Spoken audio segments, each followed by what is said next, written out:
ఇప్పుడంటే ఫ్యాషన్లు ఎక్కువైపోయి చికెన్లు మటన్లు అంటున్నాం కానీ ఒకప్పుడు ఇంటికి చుట్టాలు వస్తున్నారంటే ఖచ్చితంగా ఈ కూర ఉండాల్సిందే.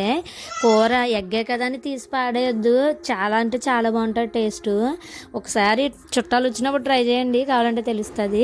దీంట్లో ఒక స్పెషల్ ఐటెం కూడా ఉంటుంది, లాస్ట్లో చెప్తాను. ఫస్ట్ ఎగ్స్ బాయిల్ చేసుకొని మంచిగా ఫ్రై చేసుకొని పక్కన పెట్టుకోవాలి. అందులో కట్ చేసుకున్న ఆనియన్స్ అలాగే పచ్చిమిర్చి కూడా వేసుకొని మంచిగా ఫ్రై చేసుకోవాలన్నమాట. ఆనియన్ బాగా మెత్తబడ్డ తర్వాత టొమాటోస్ కట్ చేసుకొని వేసుకోవాలి. టొమాటోస్ నేను 2 వేసుకున్నాను, మీ ఇష్టము. అవి బాగా మగ్గే వరకు ఫ్రై చేసుకోవాలన్నమాట. అవి మగ్గిన తర్వాత కొంచెం అల్లం వెల్లుల్లి పేస్ట్ వేసుకొని పచ్చివాసన పోయే వరకు వేపుకోవాలి.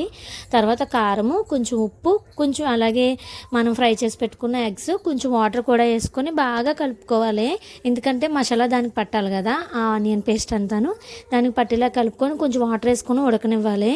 ఉడకనిచ్చిన తర్వాత ఇప్పుడు star of the item add చేయాలన్నమాట. అవే పొటాటోస్. మీలో ఎంతమందికి కర్రీ తెలుసో, ఎంతమంది కర్రీ ప్రిఫర్ చేస్తారో నాకు కామెంట్ చేయండి. పొటాటోస్ వేసుకున్న తర్వాత